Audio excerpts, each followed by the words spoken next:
Velur saint Francis Xavier ഫൊറോന ദേവാലയത്തിൽ വിശുദ്ധ സെബസ്ത്യാനോസിന്റെയും പരിശുദ്ധ കർമ്മല മാതാവിന്റെയും സംയുക്ത തിരുനാൾ ഭക്തിസാന്ദ്രമായി.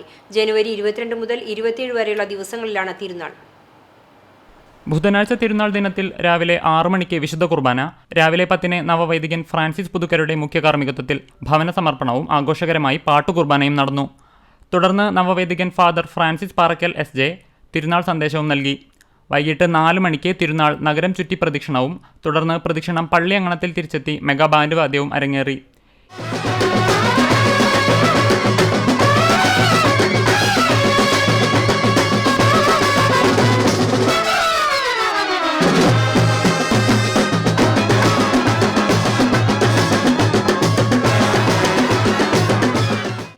വ്യാഴാഴ്ച ഇടവകയിലെ മരിച്ചുപോയവർക്കുള്ള സെമിത്തേരിയിൽ ഒപ്പീസും വൈകിട്ട് വിശുദ്ധ കുർബാനയ്ക്ക് ശേഷം നാടകവും ഉണ്ടായിരിക്കും. 26 വെള്ളിയാഴ്ച മതബോധന ദിനവും 27 ശനിയാഴ്ച അർണോസ് കലാകേന്ദ്രയുടെ നേതൃത്വത്തിൽ നൃത്താരങ്ങേറ്റവും ഉണ്ടായിരിക്കും. തിരുനാൾ കർമ്മങ്ങൾക്ക് ഇടവക വികാരി ഫാദർ റാഫേൽ തണിശ്ശേരി, അസിസ്റ്റന്റ് വികാരി ജീൻ ചെറേത്ത് എന്നിവർ നേതൃത്വം നൽകി.